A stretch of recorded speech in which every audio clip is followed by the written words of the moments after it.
Vai passar o medo, a angústia, a insegurança. Vai ficar para trás a saudade do abraço apertado, do almoço em família, do happy hour com os amigos. As coisas ainda estão fora de lugar. Viva o agora. Diga que ama. Pergunte se está tudo bem.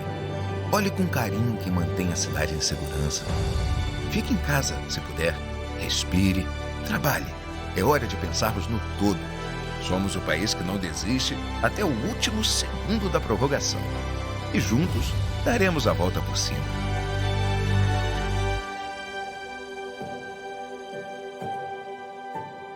Tudo isso vai passar.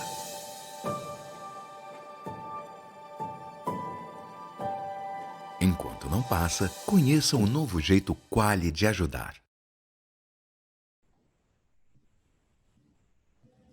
Senhoras e senhores, em prosseguimento aos trabalhos do primeiro Congresso Digital Covid-19, repercussões jurídicas e sociais da pandemia, passamos para a terceira Conferência Magna, cujo tema é a Covid e os contratos.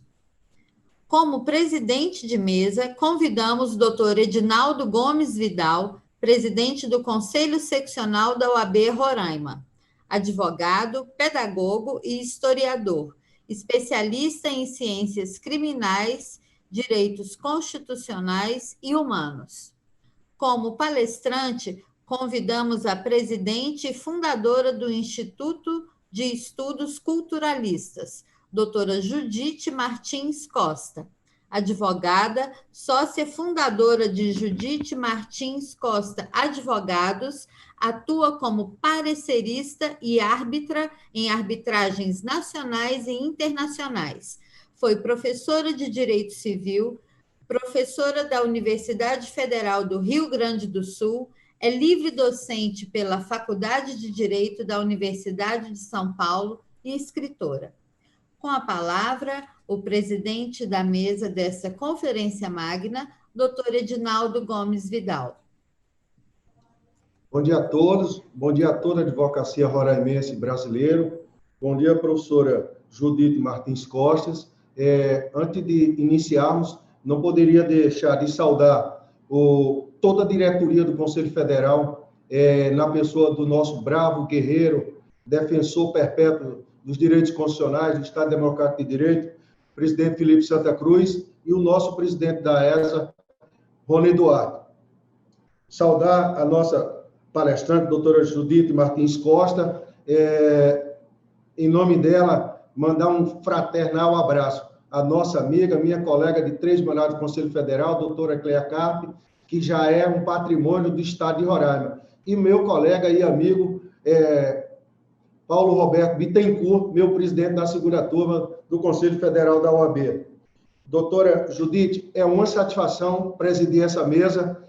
Tive a curiosidade e a atenção de ouvir algumas palestras da senhora. Vi que recentemente a senhora fez uma palestra via Fundação Getúlio Vargas, comandada ali pela FGV, e Vossa Excelência falava exatamente do contrato. Nesse momento atípico que nós estamos passando, e que também recaiu sobre a advocacia de um modo geral. Vossa Excelência dizia naquela palestra que os contratos em tempo de pandemia estão acima dos contratos de que essa pandemia já matou mais do que a guerra do Vietnã. Dizia Vossa Excelência de que houve efeitos e impactos grandiosos nas relações comerciais, contratuais e individuais. As dimensões, elas são de uma grandiosidade tremenda. Considerando a experiência, o vasto currículo que Vossa Excelência tem, o que nós, do direito, poderíamos trazer para amenizar esses efeitos dessa pandemia. É uma satisfação. Vossa Excelência tem a palavra. O colega presidente dessa mesa e presidente da OAB de Roraima, Edinaldo Gomes Vidal. Eu cumprimento também o excelentíssimo presidente da Ordem dos Advogados, colega Felipe Santa Cruz, os excelentíssimos professores José Roberto de Castro Neves, diretor científico desse congresso, e Rony Duarte, diretor da Escola Superior de Advocacia, e cumprimento a todas as advogadas e advogados e estudantes que acompanham essa sessão. A todos eu queria dizer da minha alegria pela honra em vir falar, em primeiro lugar, na sala, Eduardo Seabra Fagundes, esse advogado que, num período muito duro da nossa história, nunca esmoreceu na luta pelas liberdades democráticas e pelos direitos humanos. E quero dizer da minha alegria pela honra em vir falar-vos sobre um dos muitos problemas suscitados pela pandemia da Covid-19. Esse vírus que há 6 meses tem subvertido as nossas certezas, tem fulminado a nossa segurança sanitária, financeira, jurídica e até mesmo existencial, e tem testado dia a dia nossa solidariedade e a nossa esperança. E de imediato eu transmito-vos a minha primeira reação ao pensar no título dado a essa sessão, a Covid e os contratos. Quais contratos? Que problemas a enfrentar? Que soluções a apontar? Eu começo pelos contratos pensando na palavra, pois no direito as palavras têm imenso peso, elas designam instituições e produzem eficácias. A palavra contrato designa uma instituição imaginária da sociedade, uma forma criada pelo pensamento humano para ordenar um fenômeno econômico, o fenômeno da circulação de riquezas de um patrimônio ao outro por meio de atos voluntários, os negócios jurídicos. Numa visão transversal, negócios que vão das microtransações de massa sobre bens ou serviços de consumo até as grandes transações econômicas, como o fornecimento de petróleo a nível mundial, passando por aquilo que é fundamental, os negócios jurídicos destinados a assegurar a saúde e a vida, contratos de trabalho, por certo, mas especificamente no âmbito do direito privado patrimonial, contratos de produção e fornecimento de alimentos, medicamentos, moradia, prestação de serviços de saúde. Temos aí um vasto universo que cobre desde um nível microeconômico cotidiano até aqueles etéreos contratos das bolsas de valores que dão sobressaltos à economia mundial. E se olharmos para esse universo, nós perceberemos de imediato 2 fenômenos. Primeiro, não existe senão idealmente o contrato. Existem os contratos, contratos assimétricos, contratos por adesão, contratos internacionais, contratos paritários, contratos administrados ou governados, contratos informáticos, contratos normativos, contratos de organização, e por aí vai. E, em segundo lugar, todos esses contratos, ainda que estruturalmente liguem 2 polos, o que nos leva enganosamente a pensar que eles possam ser vistos como átomos soltos no universo, eles constituem, a bem dizer, as fibras conectivas do tecido da economia mundial. Como na holística, tudo está interligado. Economicamente, ao menos, todos os contratos se estruturam numa rede, e nós, contratantes, ocupamos nessa rede posições jurídicas de credores e devedores. Todos podemos ser parte forte, parte fraca e parte igual, isso é, podemos ser devedores numa prestação de fazer ligada aos contratos de mandato, que como advogados habitualmente celebramos, credores de uma obrigação pecuniária na compra e venda de um livro, ser a parte forte numa relação assimétrica, como a de emprego, se empregamos um assistente em nossos escritórios, ou a parte fraca em outra relação assimétrica, se contratamos um seguro como segurados.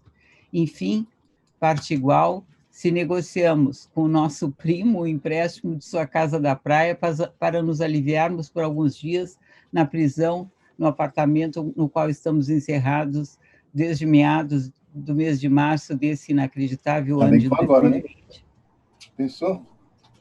Por que acentuou esses traços? Por uma razão muito simples. Os contratos também podem ser definidos como os artefatos jurídicos pelos quais asseguramos hoje o que teremos amanhã, e depois de amanhã, e daqui a 3 meses, ou 3 ou 10 anos. São, portanto, mecanismos de distribuição de riscos que podem advir com a passagem do tempo. E são também uma genial invenção pela qual conseguimos tornar o mais seguro possível a incerteza que, por definição, todo futuro traz.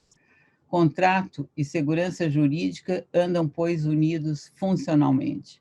É função do contrato não apenas operacionalizar a circulação de riquezas, é também a sua função viabilizar a necessária e imprescindível segurança para que compromissos assumidos hoje sejam observados amanhã, ou em 3 ou em 10 anos.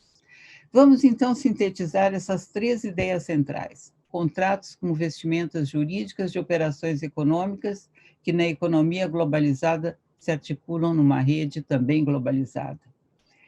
Contratos como mecanismos de distribuição de riscos no futuro, isso é, no tempo. E contratos como institutos jurídicos destinados a tornar concreto um dos aspectos do princípio da segurança jurídica, esse princípio ligado à própria ideia de direito, pois simplesmente não há direito, nem bom nem mal, se não houver segurança oferecida pelo direito em face do caos da vida. Seria um nonsense contratar se não pudéssemos confiar em que as declarações contratuais que fazemos hoje serão efetivamente cumpridas amanhã.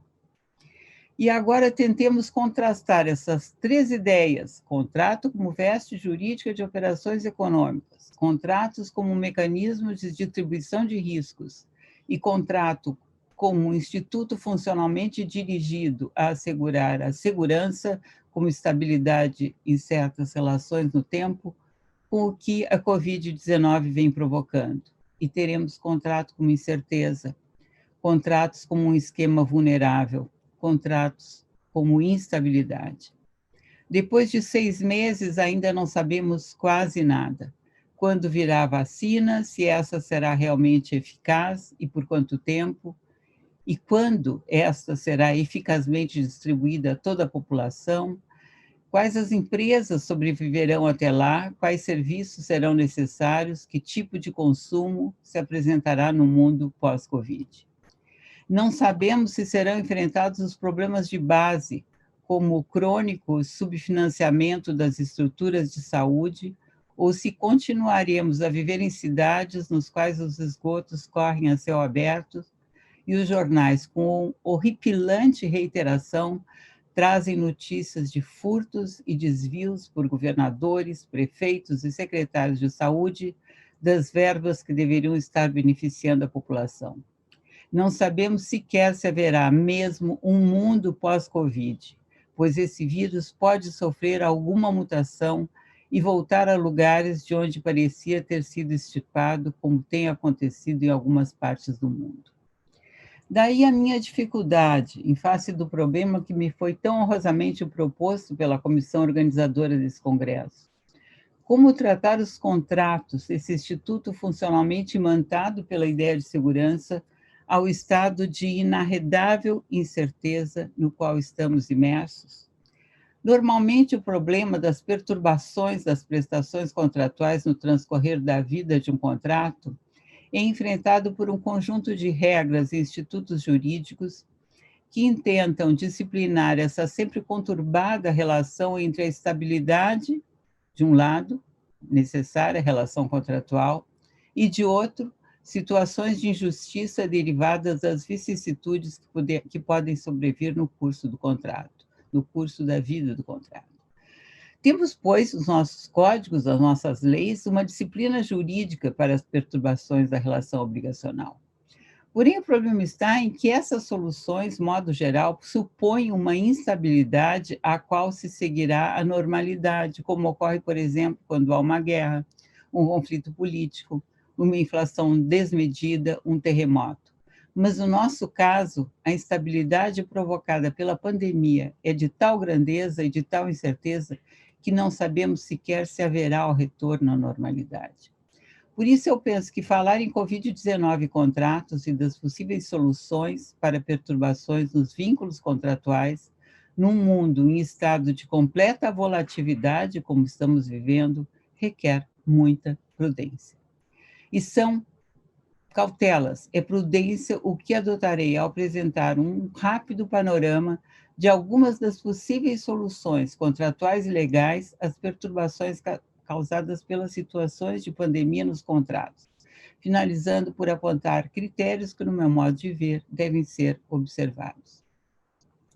Nem sempre os problemas causados pela pandemia da Covid-19 se refletirão numa concreta relação contratual e nem sempre, ainda que se reflitam, terão relevância jurídica suficiente para justificar uma adaptação entre o contrato e realidade. Um dos grandes equívocos no qual se incorre, por vezes, é pensar que existem fatores de excessiva onerosidade ou de força maior que possam ser pensados abstratamente.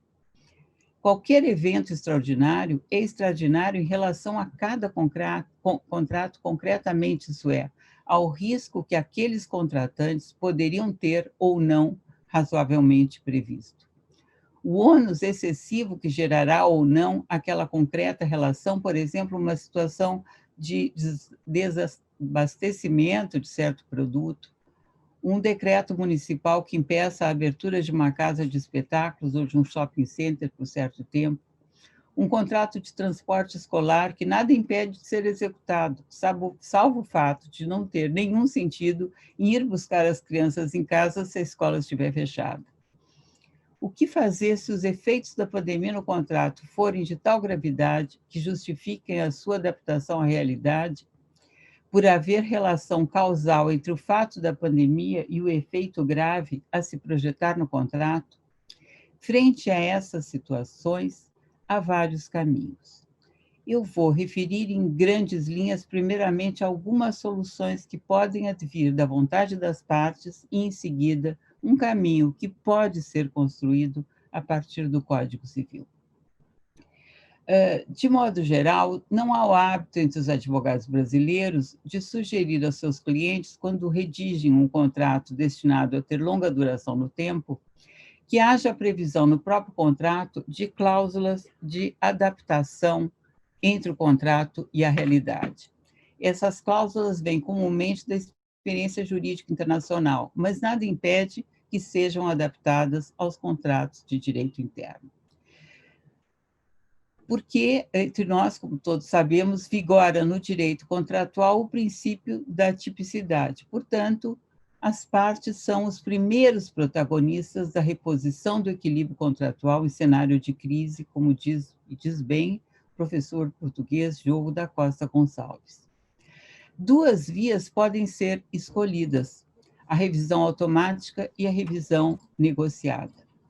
Pela revisão automática, os contraentes prevêem cláusulas de adaptação automática, por exemplo, conectando o contrato a um determinado indexador, que vai atualizar o valor monetário, ou qualquer outro critério que vai implicar na modificação do conteúdo das prestações, sem a necessidade de formação de uma nova vontade contratual. Isto é, as partes de antemão já assim determinaram no contrato. Mas a segunda via é das cláusulas de adaptação de forma não automática, isto é, aquelas que não estabelecem desde já um parâmetro fixo e determinado para modificação, se houver alteração das circunstâncias. Não há automaticidade, porque, em maior ou menor grau, o se, o como e o quando da adaptação terão de ser objeto de uma nova negociação contratual. Em tempos da crise em que estamos passando, a solução negociada entre as partes é sempre a melhor solução. Essa é a razão pela qual, inclusive, diante da pouca prática dessas cláusulas de renegociação serem inseridas nos contratos de direito interno, o próprio Poder Judiciário tem tomado a dianteira. Alguns tribunais de justiça, como, por exemplo, o Tribunal de Justiça de São Paulo e o Tribunal de Justiça do Rio Grande do Sul, já expediram provimentos para regular a mediação e a conciliação pré-processuais para disputas empresariais decorrentes dos efeitos da Covid-19.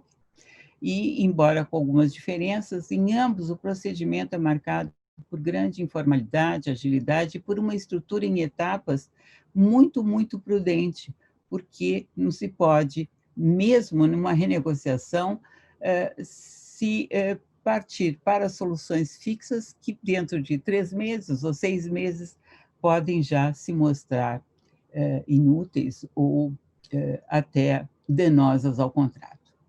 Se as partes não tiverem tido esse cuidado de inserir no próprio contrato as soluções de renegociação ou de cláusulas automáticas, nós temos no Código Civil um verdadeiro cardápio. Nós temos várias figuras que, conforme a situação, podem ser utilizadas. Dentro delas, há uma figura que, no meu modo de ver, é a que mais se adapta a várias das situações, que é a figura da impossibilidade de prestar, impossibilidade por superveniente, não imputável ao devedor, que vem tratada de modo disperso no Código Civil, mas lá está. Está lá para aqueles casos em que os contratos foram atingidos de tal maneira pela pandemia, pelos efeitos da pandemia, que suas prestações serão verdadeiramente irreequilibráveis, inviáveis, irrealizáveis em razão do impacto da pandemia. Por exemplo, a casa de espetáculos que não pode abrir, ou restaurante, ou shopping center, porque há um impedimento de ordem jurídica, ou uma grave crise na produção, que resulta na falta de insumos, de modo que os contratos ligados à respectiva produção, à distribuição, ao consumo, não podem ser executados. Nós temos, na figura da impossibilidade, uma dificuldade, que é o fato dela ter sido pensada para situações de impossibilidade definitiva. E todos nós queremos que a pandemia, esperamos que a pandemia tenha um fim. No entanto, eu tenho a impressão de que, examinando o sistema do Código Civil, ainda que não haja previsão expressa da impossibilidade temporária, nós podemos alcançar essa figura, inclusive por analogia, por meio da analogia, desde que sigamos certos critérios. No caso de uma impossibilidade temporária, não corre mora, e segundo o regime de alguns contratos, como, por exemplo, o empreitado, o transporte, ou alguns casos de locação, se pode retirar por analogia, quando essa for invocável, a hipótese da suspensão das prestações, parcial ou total, até que cesse a impossibilidade, ocorrendo, por exemplo, a suspensão da fluência do prazo à configuração da prescrição. E eu encerro com essa ideia que me parece muito rica. Suspensão, algo que pende sobre a realidade. Como bem disse a professora Paula da Costa e Silva, da Universidade de Lisboa, nós estamos vivendo um tempo da suspensão.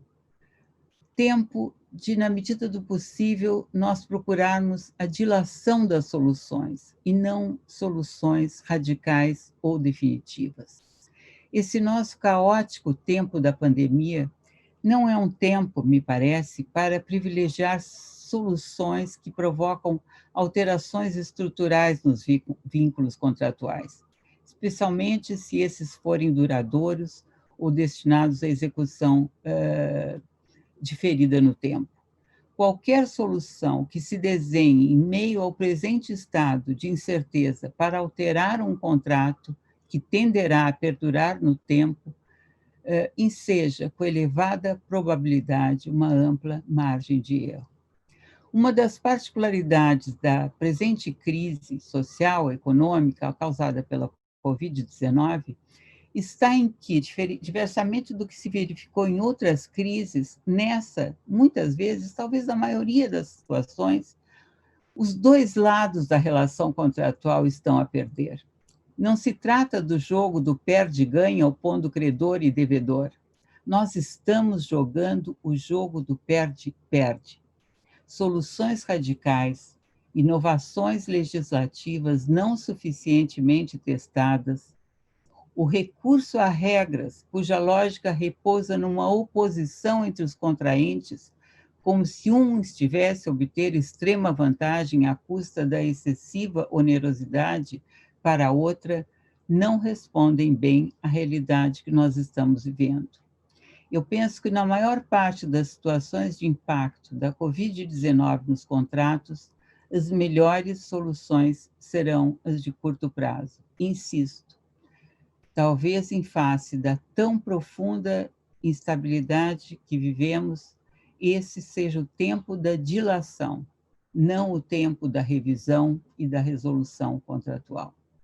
Ao invés de medidas definitivas, talvez o mais acertados, em vista da segurança jurídica que os contratos tendem, seja, na medida do possível, alcançar suspensões, ainda que parciais, dos diversos deveres de prestação, numa medida aliada em alguns setores econômicos e sociais mais sensíveis a uma socialização temporária de alguns dos custos sociais decorrentes da paralisação da economia, pois esse é um tempo que nos convoca também e muito fortemente a solidariedade. Muito obrigada a todos. Obrigado, professora Judite. Nós ainda temos aí 3 minutos. O que a senhora passa com muita propriedade, com muita experiência, que a negociação, o bom senso é primordial nos efeitos da Covid e os contratos. Em considerações finais, professora, como é que a senhora está observando o posicionamento dos tribunais? Como é que o judiciário está vendo isso? O que é que a senhora poderia trazer para toda a sociedade, especificamente para a advocacia? Como a senhora tem enxergado as posições dos tribunais em considerações finais, que nós ainda temos aí 3 para 4 minutos? Muito obrigada. E eu tenho a impressão, pelo que já li até agora da jurisprudência pós-Covid, é que houve um impacto muito grande e, num primeiro momento, nós tivemos aí uma enxurrada de decisões muito díspares, o que, evidentemente, não é nada bom.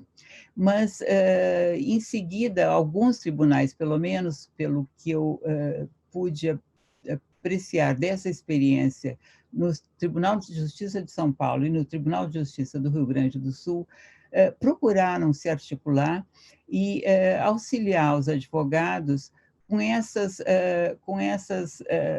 câmaras de mediação pelas quais se propõe às partes e se incentiva fortemente a resolução extrajudicial do litígio. Portanto, há uma espécie de articulação entre a força do Estado, através do judiciário, no sentido de incentivar, e a força da autonomia privada, que vai, vamos dizer, incentivada por estas medidas, vai tentar chegar a uma solução negociada, que, uma vez alcançada,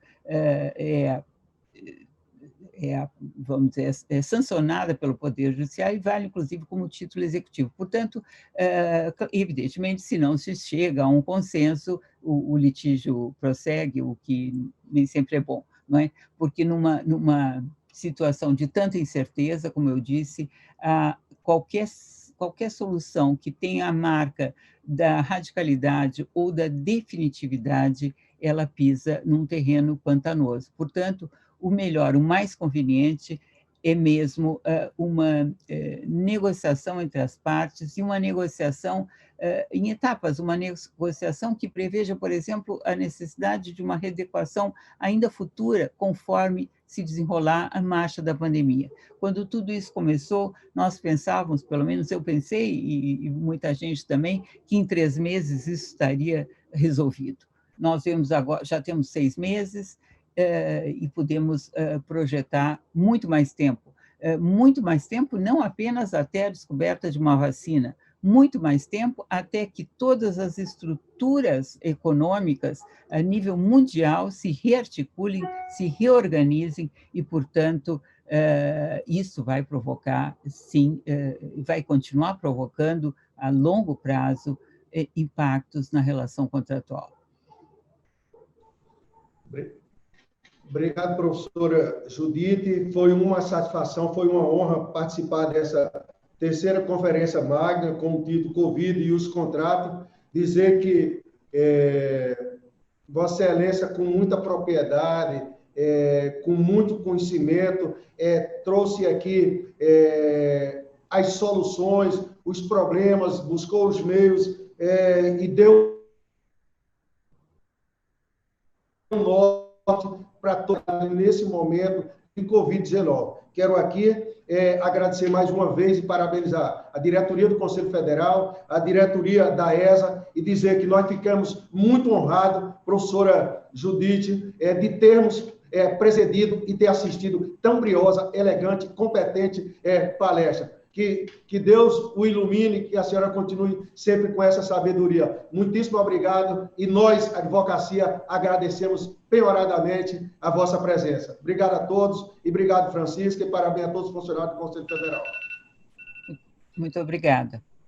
Agradecemos a participação do presidente do Conselho Seccional da OAB Roraima, doutor Edinaldo Gomes Vidal, na presidência da mesa dessa conferência magna, e da presidente e fundadora do Instituto de Estudos Culturalistas, doutora Judite Martins Costa, que palestrou sobre o tema A Covid e os Contratos.